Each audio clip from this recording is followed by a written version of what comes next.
As alterações climáticas podem pôr em risco setores econômicos inteiros e retirar sustento às pessoas. Mas, em muitos casos, há soluções que podem ajudar na nossa adaptação e melhorar a vida de todos. Olá, bem-vindo a mais uma edição do programa Eco África. Eu sou Regina Ernesto, em Maputo, Moçambique. Hoje, mais uma vez, temos um programa repleto de reportagens para si. Vamos a isso? Veja já a seguir. Capacitar raparigas.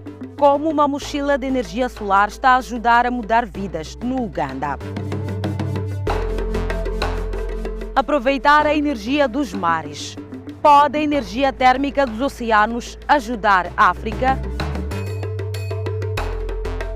Moradores da cidade lutam contra a inflação com hortas urbanas na África do Sul. E ainda, a pioneira da recolha de lixo, amiga do ambiente, no Quênia. Sabia que é possível apanhar peixes usando folhas de palmeira? Pois é, este faz parte de um método ancestral de pesca das Ilhas Kerkena, na Tunísia. Junta-se ao Eco África numa visita às ilhas para observar esta fantástica técnica. O mar é a segunda casa de Alakebor.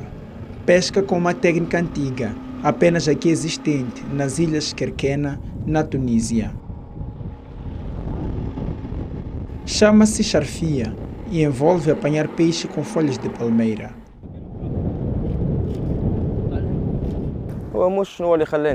Sempre trabalhei no mar.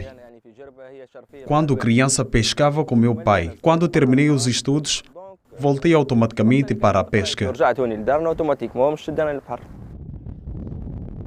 As charfias são barreiras triangulares.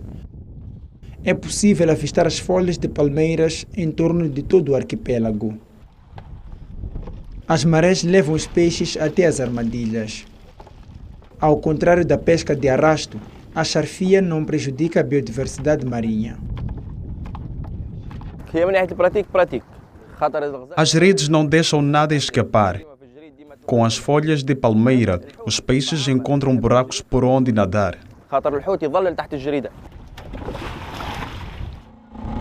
O artista mini-guinês não é pescador, mas está fascinado com esta técnica de pesca ancestral. Tradicionalmente, envolve ramos de tamareira que também são parte da herança cultural das Ilhas Kerkena. O artista cria vários produtos utilizando diferentes partes da palmeira.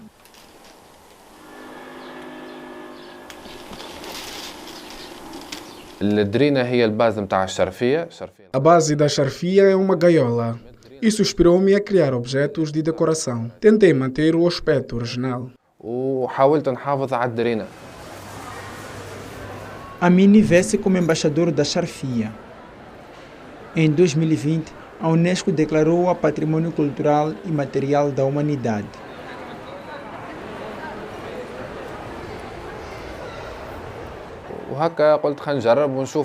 Usava este método sem saber bem como funcionava. Quando aprendi mais, apaixonei-me pelo mar.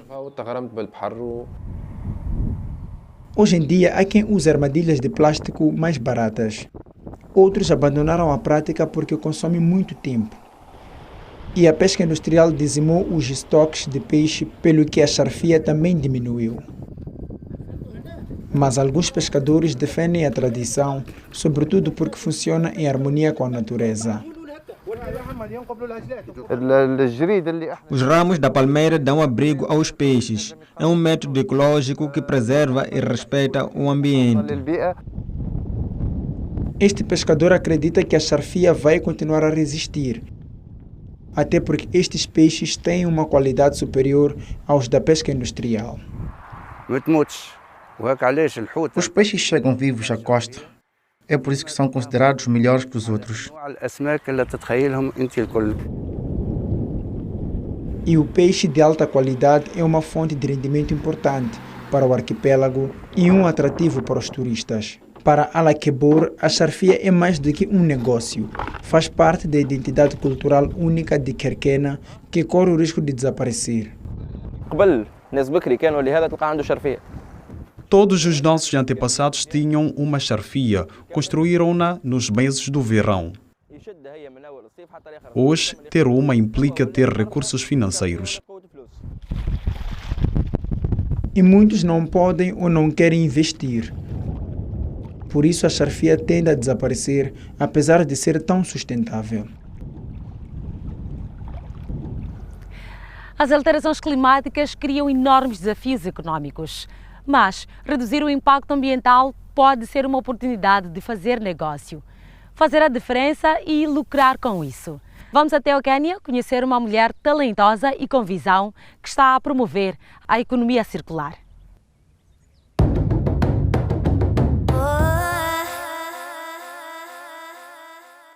A empreendedora Teiba Hatimi quer usar uma aplicação móvel para reduzir a poluição em Mombasa. Qualquer pessoa pode registar-se para que o seu lixo plástico seja recolhido em casa.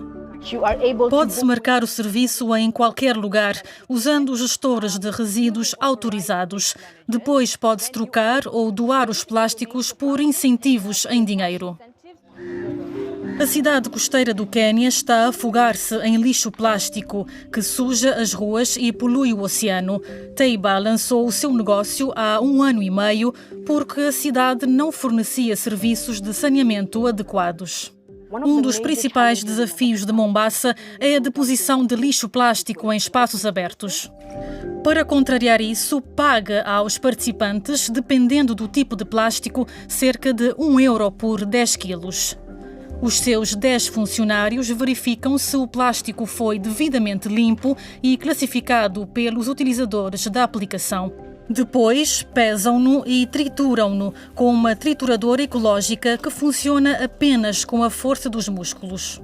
A startup vende a maioria do plástico recolhido a empresas que o processam ainda mais.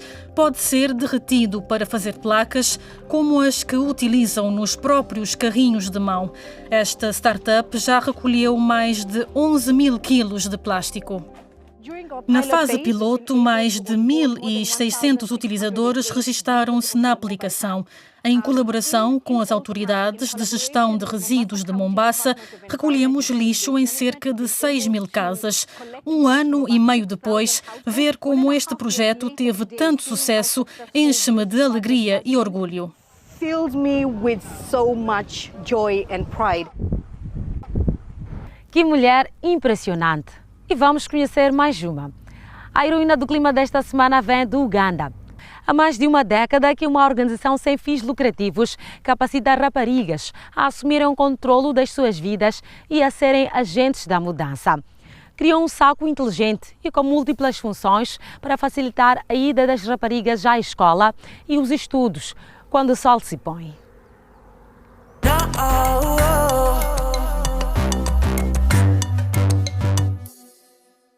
Estas duas jovens estão sendo aguardadas com grandes expectativas. Não são vizinhas nem familiares. Vêm visitar uma cliente. Como estão? As duas são técnicas de energia solar. Instalaram aqui há pouco tempo um módulo solar. Agora as lâmpadas estão a piscar e devem descobrir qual é o problema. E este é um emprego que abre novos horizontes.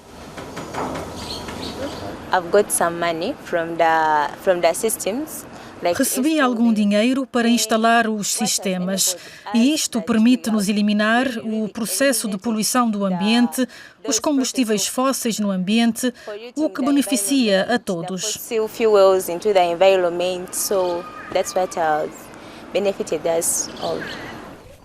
Há quem aproveite a energia solar de forma diferente. Esta jovem de 15 anos tem uma mochila com um mini painel solar para carregar a lâmpada solar que lhe permite estudar à noite.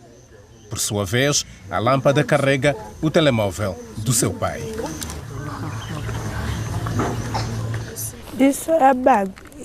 Esta mochila solar permite-me ler à noite, porque não temos eletricidade em casa. Também ajudou-me a melhorar na escola. Vou passar nos exames. I'm going to pass my exams. É a Jamila Mayanja que estas 3 jovens podem agradecer pelas suas experiências com a energia solar. Jamila é uma empresária da capital do Uganda, Kampala. Está com a sua equipa à procura de sacos de plástico na berma da estrada. Isto porque as mochilas solares são feitas de plástico reciclado. Tentamos fazer a diferença mostrando à comunidade que é mais fácil reciclar os resíduos de plástico do que descartá-los e poluir o sistema de água. Depois de limpos, os sacos plásticos são transformados em mochilas escolares com um material bonito e à prova de água. A Fundação de Jamila emprega cerca de 20 mulheres que recebem $5 por mochila. Algumas das mochilas são vendidas por mais de $20. As mulheres e as raparigas mais pobres são oferecidas. Até agora foram vendidas ou doadas mais de 1.000. Estas mochilas também permitem que as jovens levem discretamente produtos de higiene feminina para a escola. De outra forma, muitas ficariam em casa durante o período menstrual, prejudicando os estudos.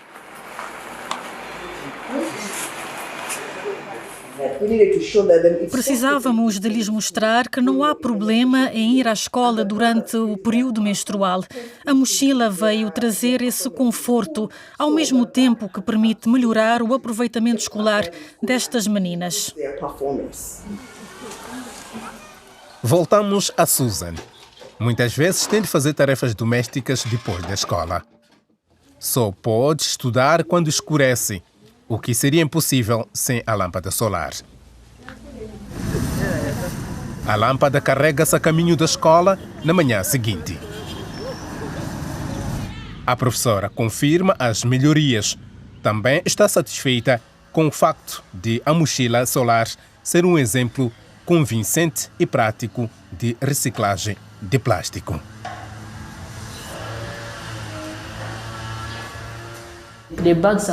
As mochilas são feitas de resíduos, pelo que as nossas aulas tornaram-se realidade e práticas. Estamos gratos. Mas de que servem as boas notas se, em muitos casos, se segue depois o desemprego? Neste campo, a Fundação de Jamila também oferece uma solução, um programa que permite a estas jovens receberem formação profissional para trabalhos que normalmente são feitos pelos homens.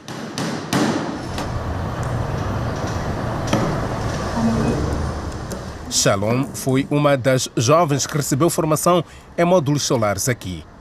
Agora, a técnica solar de 22 anos abriu seu próprio negócio.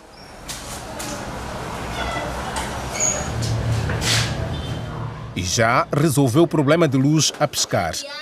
Depois de limpar o módulo solar, já há eletricidade suficiente a passar.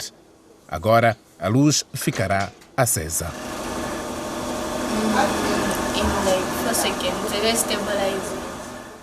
A energia solar é certamente uma fonte renovável e que faz parte de um futuro mais ecológico aqui em África. Todos nós conhecemos também as energias eólica e hidroelétrica. Mas sabia que os oceanos também podem ser uma fonte de energia? Cobrem mais de 70% do nosso planeta, por isso estamos a falar de um recurso quase que ilimitado. A tecnologia ainda não está totalmente desenvolvida e ainda há algumas questões por responder. Mas vamos ver como poderia funcionar. Há uma forma de transformar o oceano numa fonte de energia ilimitada. Basta algo como isto, e água muito quente e fria. Esta tecnologia aparentemente milagrosa chama-se conversão de energia térmica do oceano, ou OTEC. E térmica significa aproveitar a diferença de temperatura entre a água quente e fria. Por causa do sol, as águas superficiais do oceano podem ser bastante quentes. Nas águas tropicais, essa temperatura pode rondar os 26 graus centígrados. Mas quanto mais fundo se vai, e sentimos isso quando mergulhamos no mar, mais fria fica a água. A 1000 metros de profundidade, a temperatura chega aos 4 graus. E é esta diferença de temperatura que a conversão de energia térmica oceânica utiliza. É muito simples. É necessário um trocador de calor. A água quente da superfície aquece um fluido que tem um ponto de ebulição baixo, normalmente o amônio. Esse fluido evapora, criando um gás vaporizado que faz mover uma turbina que gera eletricidade. Depois, o vapor é arrefecido pela água das profundezas do mar, transformando-se novamente num líquido e o ciclo repete-se. A água do mar em si não ferve. Mas imaginem que as minhas mãos são a água do mar que aquece o fluido no interior. Como podem ver, ela sobe e se tivesse uma turbina, girava. E pode estar constantemente a funcionar, ao contrário da energia solar e eólica. E quando há uma maior diferença de temperatura, com as águas superficiais mais quentes, como está aqui, o processo pode ser mais rápido, produzindo mais energia. Uau! Isto é muito rápido. As bases para esta tecnologia foram estabelecidas em 1881 pelo físico Jacques D'Arcenal. O seu aluno Georges Claude construiu em 1930 em Cuba a primeira central OTEC, mas sem sucesso. O interesse pela OTEC atingiu o auge durante a crise petrolífera. Em 1980, o presidente do ZEUA, Jimmy Carter, assinou uma lei que garantia a produção de 10.000 megawatts de eletricidade a partir da OTEC nas 2 décadas seguintes. O problema desta tecnologia é que é preciso levar essa água fria dos oceanos até a superfície ou à terra. A água quente está disponível à superfície durante todo o ano na zona equatorial tropical. Isso é crucial. A nossa missão é resolver um problema real nas ilhas tropicais, onde há 600 milhões de pessoas que não conseguem gerar energia limpa e acessível. Este é Dan Gregg. A sua empresa está a tentar construir a maior plataforma OTEC até a data, uma unidade de 1,5 megawatts em São Tomé e Príncipe.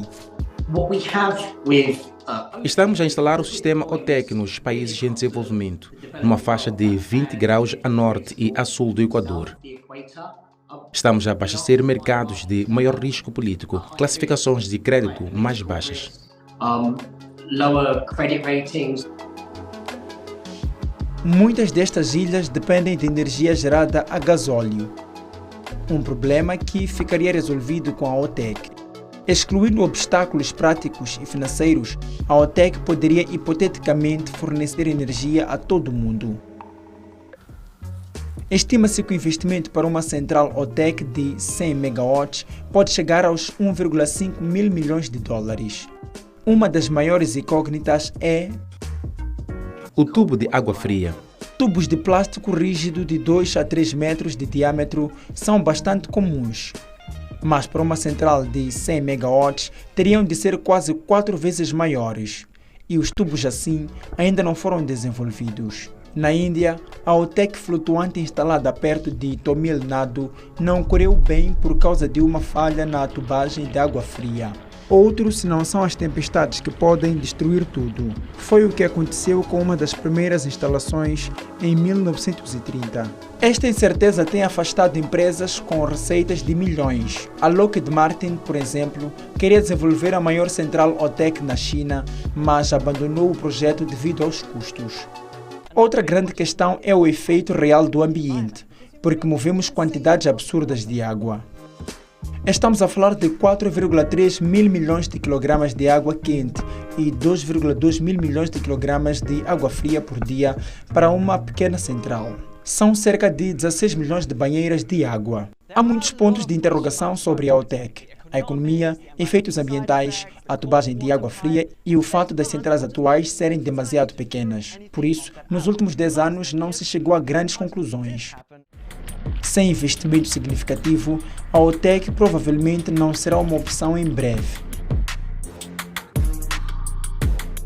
Com a inflação a aumentar os preços dos alimentos em África e no mundo, muitos têm dificuldades para pôr comida na mesa.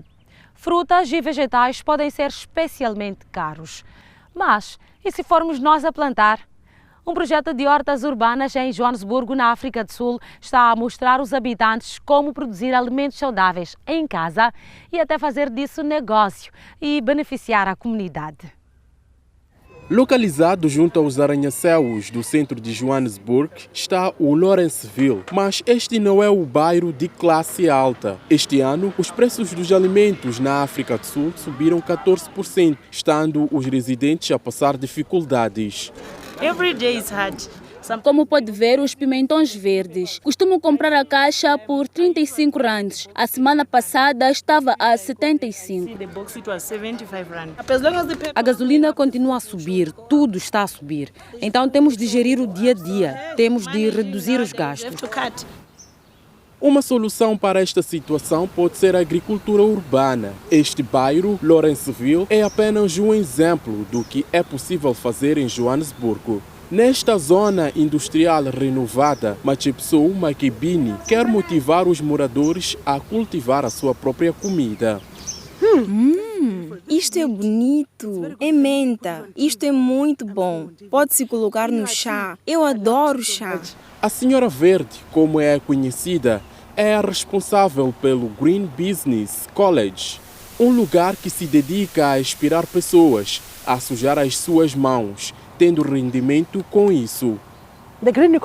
A economia verde é grande, então nesta escola começamos com os frutos mais fáceis de plantar. Começamos pelo princípio, e o princípio é a comida.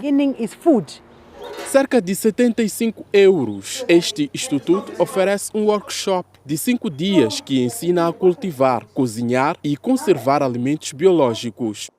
Hoje, os estudantes estão a aprender a fazer chutney de pera e conservar vegetais. Para isso, precisam de alimentos básicos como vinagre, sal ou açúcar. Mas não é só, a escola vai mais além. Combinamos esta formação com competências empresariais, porque somos uma escola de negócios e também queremos que eles sejam empreendedores, para além de fazerem os seus próprios chutneys. Fui a uma aula de compostagem, onde aprendi que também se pode ter uma horta numa superfície dura. Não ter espaço não é desculpa. Também existem pneus. Foi também isso que aprendi, que podemos realmente converter os nossos resíduos em algo produtivo. A África do Sul pode produzir o suficiente para alimentar a sua população, mas em 2020, 1 em cada 4 famílias passarão fome por causa da subida de preços. Tornar os alimentos saudáveis mais acessíveis foi uma das razões pelas quais Kofelo Mipongo se dedicou à agricultura. Formou-se no Green Business College. Acredita que as pessoas nas cidades precisam de aprender a cultivar a sua própria comida. É o que ensinam os jovens. Espero nunca mais ouvir gente a dizer que tem fome. Estou a vê-los todos a fazer uma horta nos seus quintais. E eles começam a ver oportunidades, porque a agricultura, a permacultura oferecem muitas oportunidades. Há muito dinheiro aqui.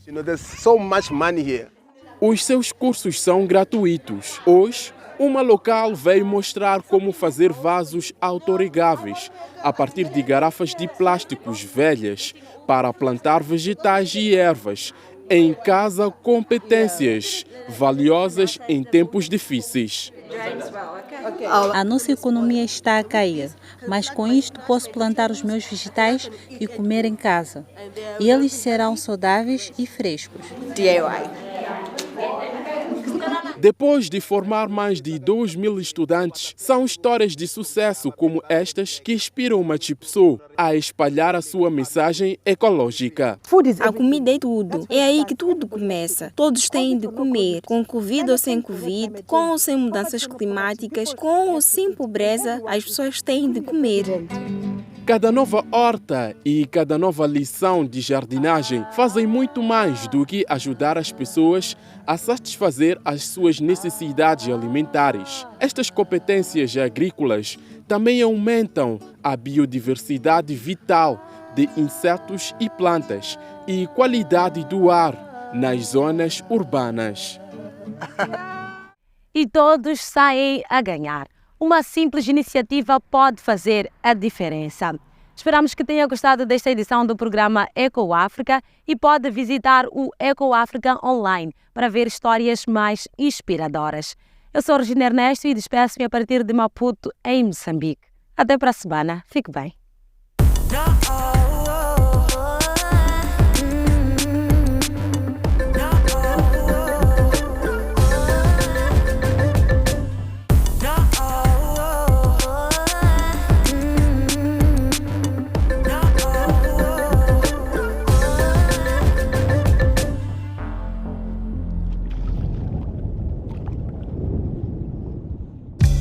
Perdeu um programa? Não há problema. Temos novidades. Na nossa página Ecoáfrica, em português, pode ver os programas passados. Como posso ter verduras frescas do meu jardim? O que acontece com o lixo que produzo? E como funciona, por exemplo, a energia solar? Todas as semanas, novas histórias repletas de informações e inspirações de todo o continente africano disponíveis para si a qualquer momento. Aproveite!